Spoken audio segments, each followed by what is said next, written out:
Gas અમે પૂકી ગયા હતા જામજોધપુર. આ જો હજી વિતરા હે મોકે ટ્રેન નીકળી છે. જામજોધપુર ઉપર જો નીતિબાઈ હું જાય આસ્તા. હા કેવડી હતી? મોટી બધી ટ્રેન હતી કા. હા તો હાલો જામજોધપુર ઉપર આપણે ફાઈટક. હા હાલો વાહન આવે એટલે હવે કર ભેગા. આપણે જામજોધપુર થી નીકળી ગયા. હા પિયુષભાઈ ના ટ્રેક્ટર માં જામજોધપુર યાર્ડ નો ફેરો કરવા આવ્યા હતા. હાલો એના ભેગા બેસી ગયા છે ટ્રેક્ટર માં. જુઓ આસ્તા ને આસ્તા આસ્તા ને મજા આવી ગયો ટોલીમાં. તો હાલો પિયુષભાઈ અમે જવા દઈએ. બીજો હું જાણીતા હતા પેડ આવી ગયો ટ્રેક્ટર માં ચડી ગયા. આપણે ગમે એમ કરીને મૂકવાનું કામ હતું ને ભાઈ. તો ઓલરેડી ગાઈસ આપણે પૂકી ગયા હતા ગામડે. જો હા નર્મદાના નીર આવી ગયા હો ભાઈ. આપણે જ્યાં નર્મદા જ્યાંથી હતી ત્યાં પૂકી ગયા પાછા. જો હા નદી એમની ચાલુ થઈ ગઈ ભાઈ. ગયા ત્યાં કોર્યું ધાક હતી અને અટાણે ચાલુ થઈ ગઈ ભાઈ. અને આપણે હાલો હાલીને જાય ઘરે. ઓલા બધાને ફેરા કરીને ગાડી લઈને જાય છે ને આપણે હાલીને વારો આવ્યો હોય ભાઈ.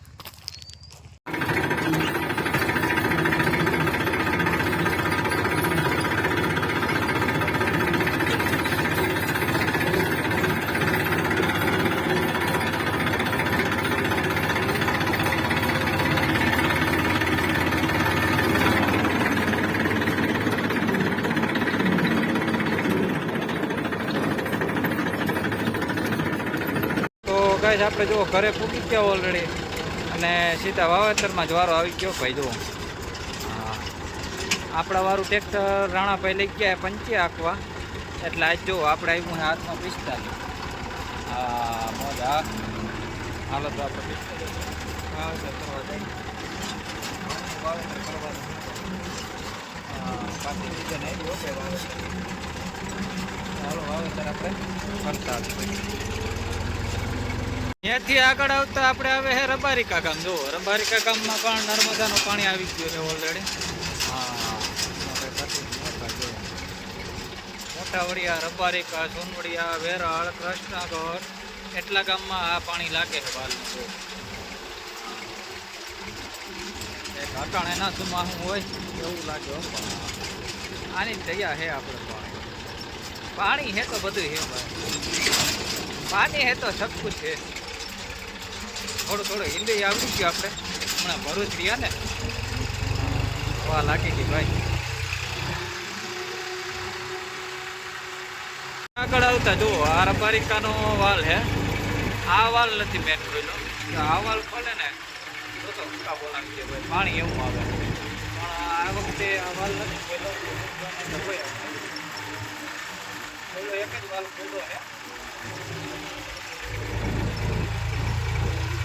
ગાઈસ આપણે આવી ગયા હતા રબારિકે હરદાવા પન્યા. હા એને વાવવાના હતા ઘઉં.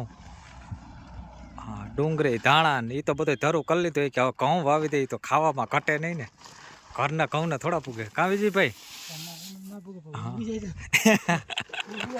ઉગવા જોઈએ કે ઠંડી બહુ પડે ને કે બીક લાગે. ઘઉં તો ઉગી જાય. ઘઉં ને ઠંડી નડે નહીં.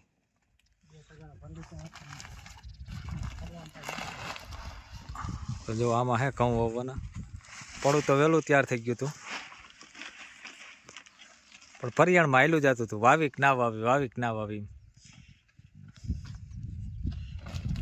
તો ઓલરેડી કંઈક જો આ રીતે વાવેતર થતું હતું. હા પડવું આમ લાંબુ છે પણ 63 વાવી.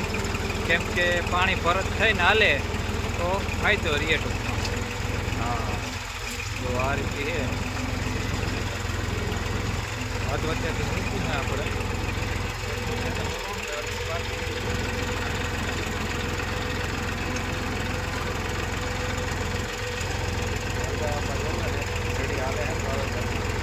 આમી નથી ને આમી હોય તો એને ના પહેરાવો. 45ની મોજ છે ભાઈ આજ આપણે. 45 માલ વાળો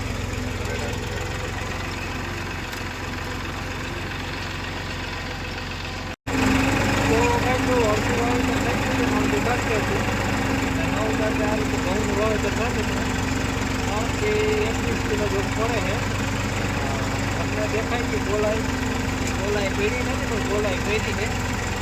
કેમ કે આ હેઠો ઊંચો હોય એટલે પાણી ભરાઈ જાય એટલે ઓલરેડી રાંધો કરવો જ પડે.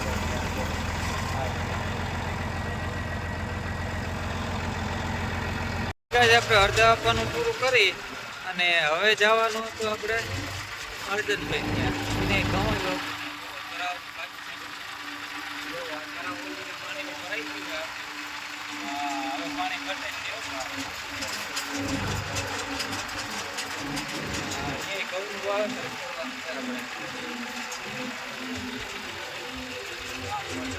ભલે પાણી છૂટે બાપ.